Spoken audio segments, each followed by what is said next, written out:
What does it look like when someone is rich, before money exists? No coins, no banks, no number in an account somewhere. Bonk found out the hard way by wandering into the wrong cave and seeing it with his own two eyes. A fire that never went out. Wolf pelts on the floor. Mammoth meat hanging in the back like a trophy. Weapons made from stone that came from hundreds of miles away. This person had figured something out that almost nobody else had. And the answer is a lot more interesting than you'd think. Let's start with the cave itself. Bonk's cave is fine. It fits him. Barely. If he stretches his arms out, he can touch both walls. The ceiling is low. The floor is lumpy. It smells like Bonk. This cave? Different story entirely. High ceilings, dry walls, flat ground stretching back so far the firelight barely reaches the end. This place could fit Bonk's entire group, their supplies, and still have a spare room. In the ancient world, the biggest, driest, most defensible shelter wasn't luck. It was a power move. Location, location, location. Turns out that saying is about 40,000 years old. Then there's the fire. Not just any fire, a real fire, a confident fire, a fire that is clearly never once considered going out.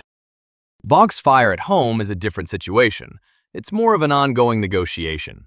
Every morning he wakes up and checks if it survived the night. Sometimes it did, sometimes it didn't. It's a whole thing. This fire? Enormous, steady, pumping heat across the entire cave like a prehistoric central heating system. And right next to it, a woodpile stacked floor to ceiling. Here's the part that most people miss though. That fire didn't tend itself. Someone was up through the night feeding it, watching it, making sure it stayed alive. A whole person whose entire job was just the fire. This person had staff. Think about that for a second. Other humans showing up every day to tend someone else's fire and stack someone else's wood. In a world where everyone is fighting just to stay alive, convincing people to spend their energy on your problems instead of their own? That's not just wealth, that's influence. Now the food storage. Rows of dried meat hanging on the walls, clay pots lined up and stuffed full. Enough preserved food to survive an entire brutal winter without needing a single successful hunt. Think about what that means. Everyone else in January is desperate. The animals are gone, the ground is frozen, people are rationing whatever scraps they manage to hold on to. And this person? Sitting pretty. Full storage cave, zero stress. Stored food in the ancient world was basically a savings account that you could also eat. The more you had, the more untouchable you became. And then in the back, set apart from everything else like it deserved its own display case, mammoth meat. Fresh, carefully stored, just hanging there. Mammoth hunting was not a casual activity. These animals weighed several tons. They were fast, aggressive, and hunting one successfully required a coordinated group of skilled people working together under serious pressure.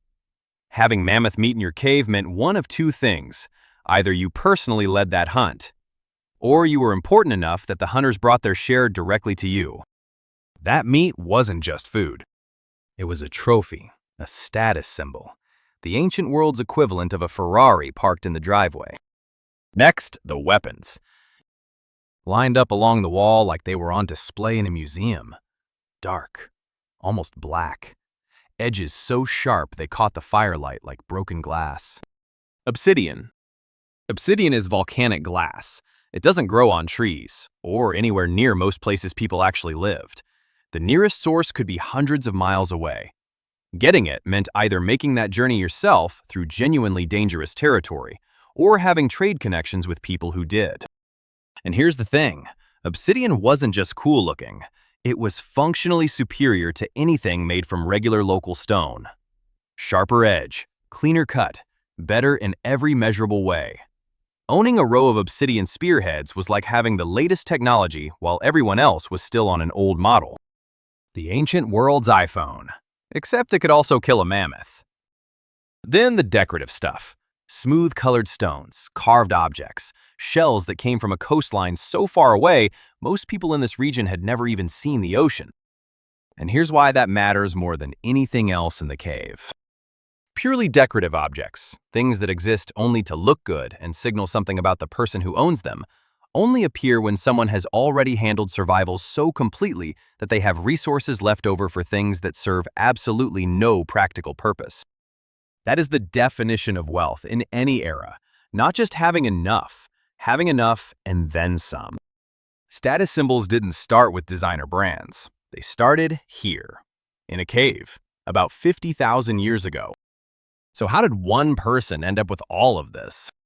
Turns out there were a few different paths to ancient wealth, and every single one of them came down to the same thing: being so useful, so irreplaceable, that the people around you simply could not afford to lose you. The fastest route to ancient wealth? Be the best hunter in the group. Sounds simple. It was also wildly effective. Every successful hunt put food in someone's stomach and a debt in their head. Do that enough times, and suddenly people are showing up for you, working for you, defending you. Not because they have to, because you fed them when it mattered. In the ancient world, a full stomach was the most persuasive argument ever made. The toolmaker took a different road entirely. No hunting required, no leading anyone into danger. Just an incredibly specific skill that almost nobody else had. A blade that held its edge. A spear that flew straight. Equipment people could actually trust with their lives. In a world where a bad tool could get you killed, the person who made good ones was invaluable.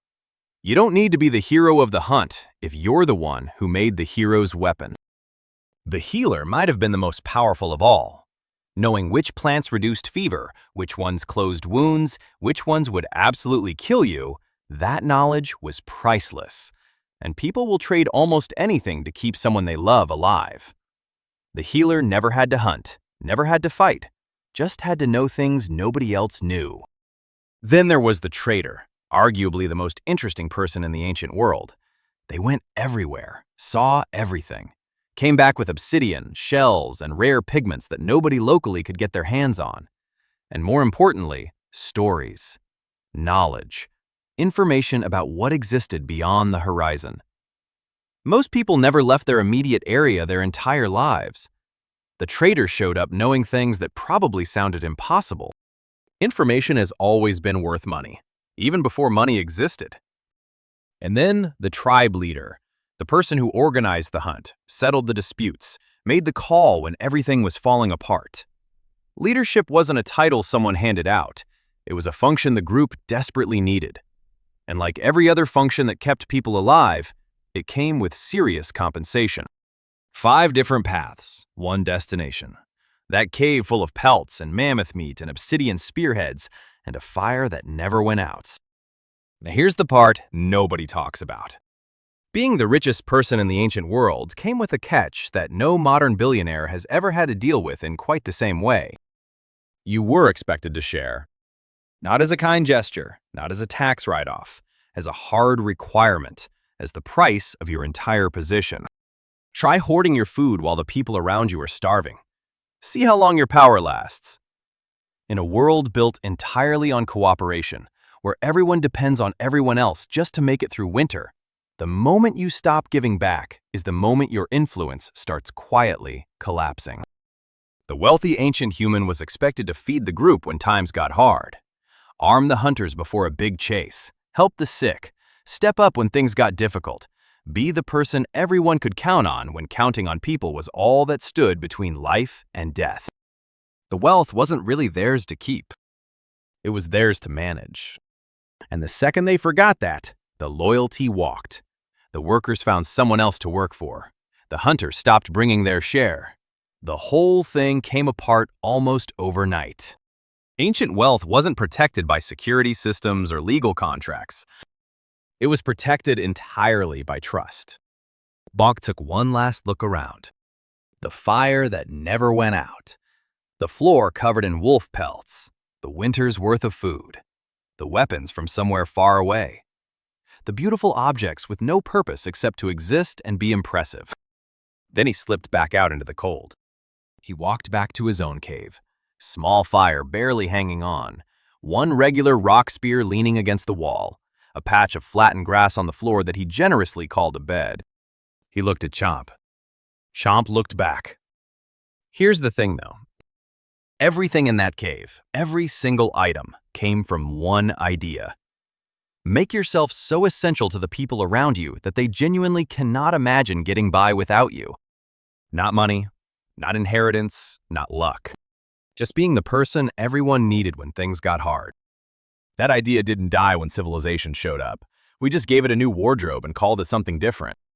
The most valuable person in any room, in any era, is still the one everyone depends on. It was true in a firelit cave 50,000 years ago. And it's still true now.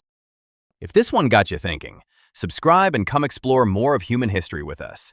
We've already covered how a single campfire accidentally built all of civilization, and how ancient humans stumbled onto alcohol in the best possible way. There's a whole lot more where this came from. And trust us, it only gets more interesting.